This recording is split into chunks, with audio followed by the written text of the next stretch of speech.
had what they call Theos, which is God, the Almighty. Voor reizigers die net zijn ingestapt, ik weet niet wie, maar er staat nog een tas op het perron en u bent ingestapt. Dus degene die zijn tas op het perron heeft laten staan, alsjeblieft even snel pakken. Or someone left their bag outside, so they warned that individual now. Okay, anyway, I'll continue. On one hand, you have Theos, that's the ancient Greek word for God, and this is anthropos, ancient Greek for human. And the ancient Greeks imagined that here you have humans in the physical dimension, and the physical dimension is in bondage. So we are free here. Then you had this big gap. And here you had heaven, where everything is perfect, where everything is good. And there's where God is separated from the physical realm. And now human beings had to attempt by works or self-effort to bridge the gap, to undo the separation. That's the thought of the ancient Greeks. You can see it. Every religion is advocating this over here. Every religion. And this is where most Christians get their idea of God from also. Yes, this is the Greek or the Roman philosophy.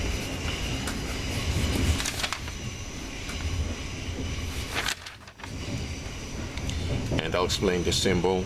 It basically stands for good and evil need to be in harmony together in a balance, so there's no ultimate good or evil. So as a human being, you hold on to a pattern and a cycle that benefits you, but at the same time there's also chaos. And when you encounter something that is familiar to you, you disbehave. So that's why you need a little, the ancient Greeks were telling you need a little bit of chaos in your life to balance the things you can't control, so that you will feel empowered upon the things you can influence. That's what this symbol basically implies. Is basically a type of Freemasonry in ancient times. You see? And this idea of separation goes further than that. And I'm going to draw also on the, I'm going to write also on the back side of this sheet. And meanwhile, I'll let you guys enjoy the sight outside. So be patient. Okay, so you have God here.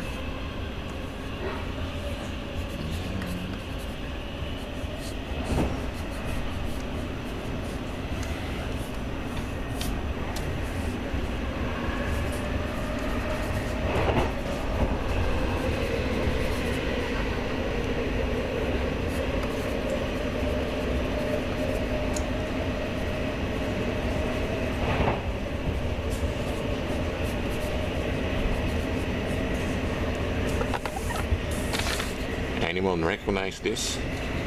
This is an image that many evangelical churches use to explain the gospel. They say you have mankind over here, and the gap is sin. The gap is sin, and on the other side you have God, who's completely good, and he cannot stand us. So Jesus came, and he filled the gap of sin, so that man can now enter through effort towards God. See, and many Christians adopt this way of thinking, and they see it as the true gospel.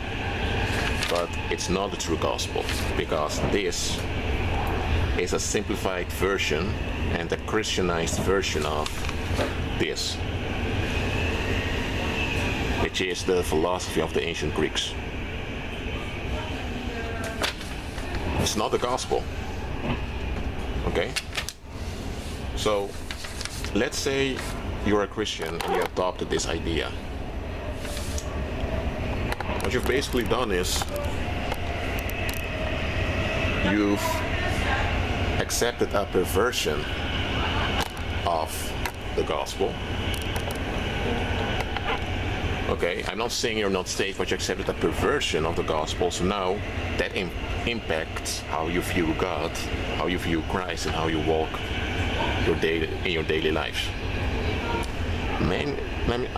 I dare to say that most problems that you encounter in your life are a result of this, which is based upon this over here.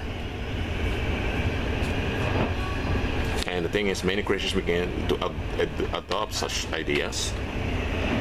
However, because they've been learned this. But the thing is, the Most High tells us to be separate from the world, to leave Babylon, not adopt the philosophies of Babylon. So, look, I'm going to draw another thing.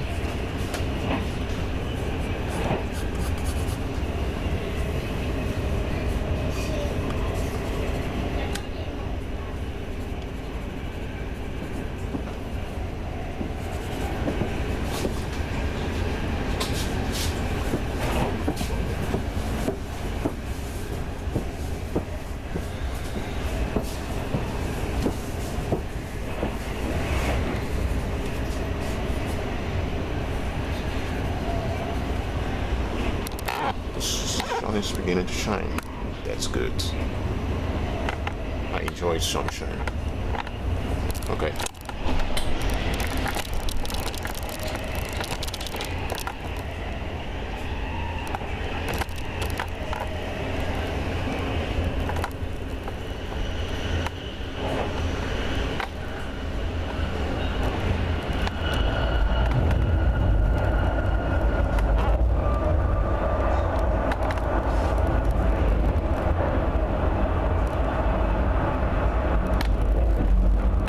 Crossing the Maas River now,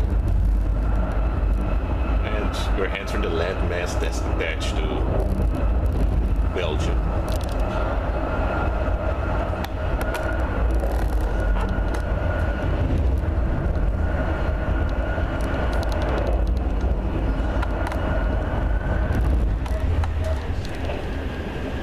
Okay.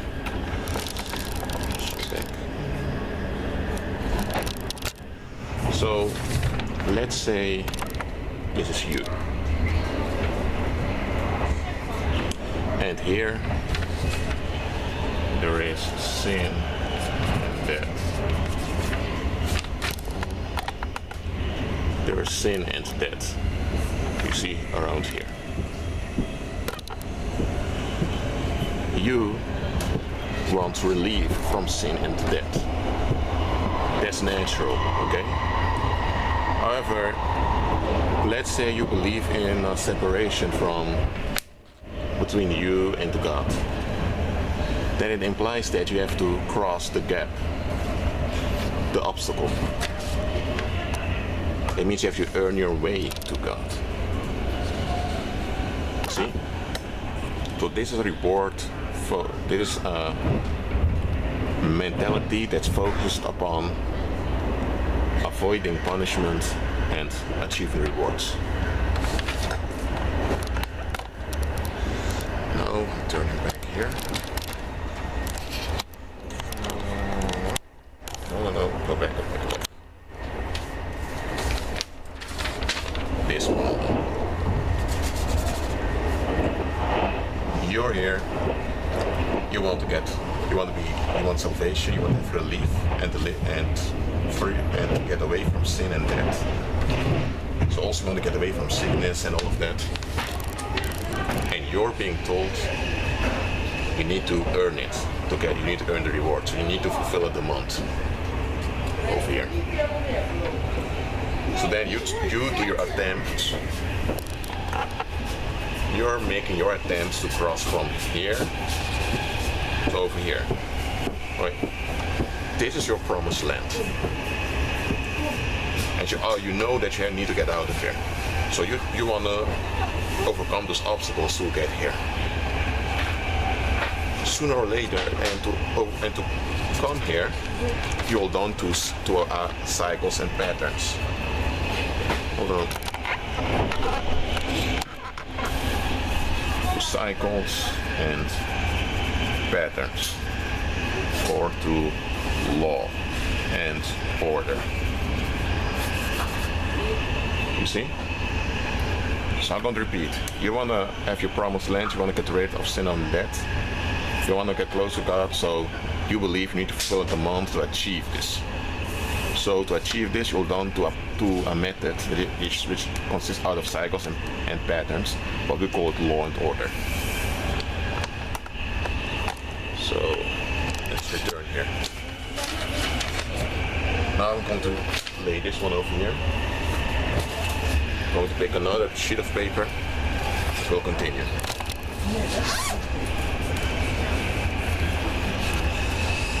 Okay, hold on. A new sheet of paper.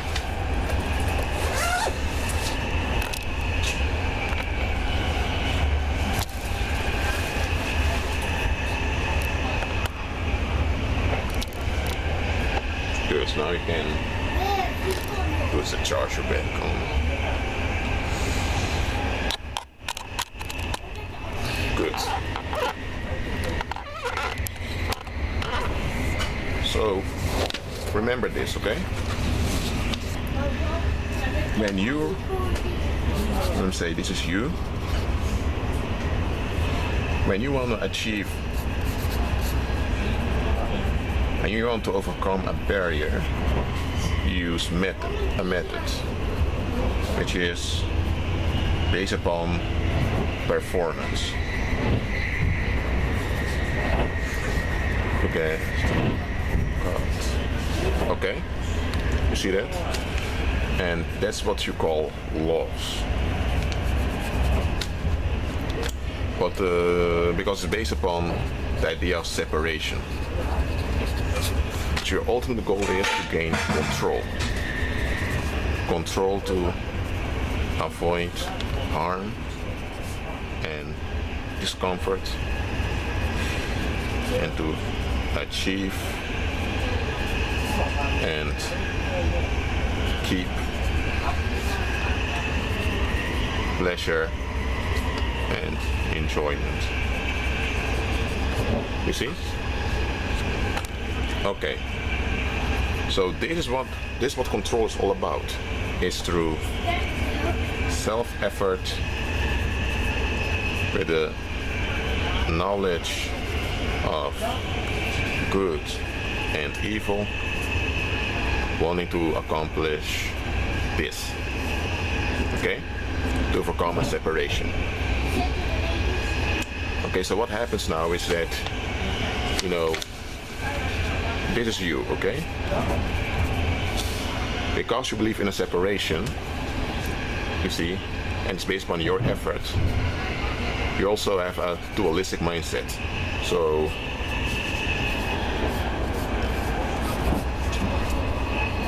here you have your good side, your yin, this your yang, your evil side. And now in your mind you separate yourself into two parts. So you're double-minded. Why? Because as a human being you have the need for affirmation, or basically the need for justification.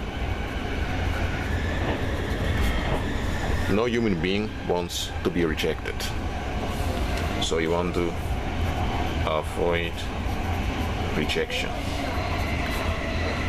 right? So you want to avoid rejection, and you don't want to acknowledge that you're a sinner. because that means that you will be rejected and you won't have affirmation. So what do humans do? They split themselves in their minds into two individuals. I have my good side and my bad side. So if you treat me well, if you treat me nice, I'm going to be nice to you. If you treat me ugly, then you're in trouble. It's duality, like I've explained here. And so now this will become your front, how you behave in public, and the other side will be, you call private. Een hele goede middag, dames en heren. Over enkele ogenblikken komen wij binnen op station Breda. So, Breda kunt u overstappen voor de richting Sertogenbos. Uw Intercity zal vertrekken vanaf spoor 4 om 16:10. Dus op hetzelfde perron waar we op binnenkomen. Beëindigt u de reis bij NS, vergeet dan niet uit te checken. Deze Intercity zal nu doorrijden naar eindbestemming Venlo en zal nog stoppen op Tilburg, Eindhoven, Helmond, Deurne, Horst Zevenum, Blerik en met ons eindpunt Venlo. Dames en heren, het volgende station is Breda. praise God. Okay. So this becomes your public life, this becomes your private life, your personal life, or your privacy, which also named personal space. And this is just your, how do I say it? This is your personality. Okay? So sinners split themselves into two, and they imagine at least that they have a good side and a bad side.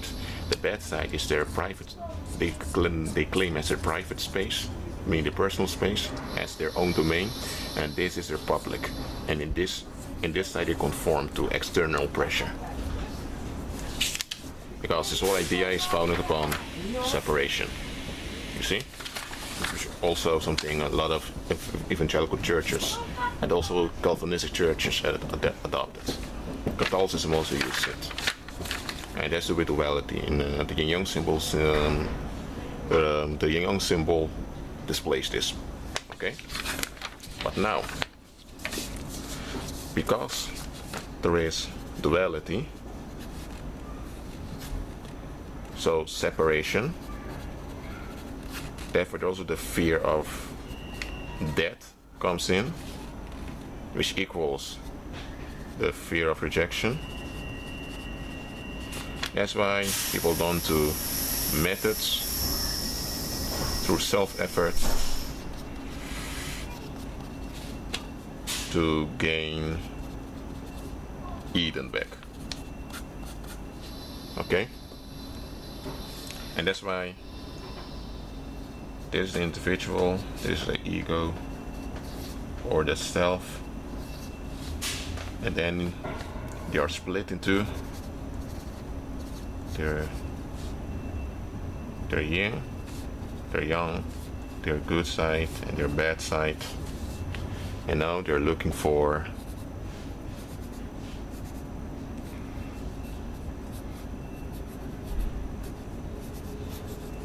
a balance.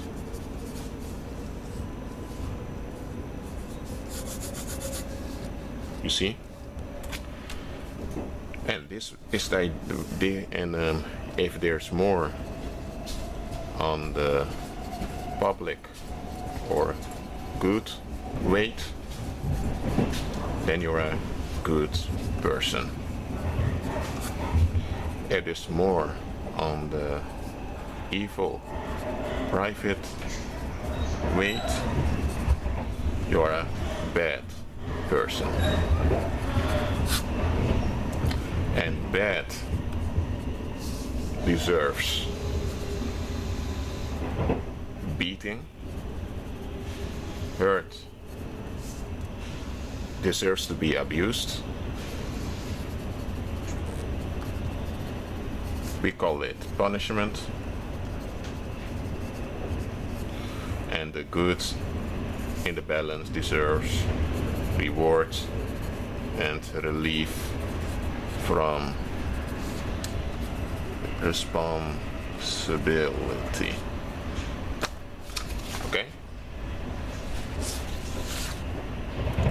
So this is how the world works. This is how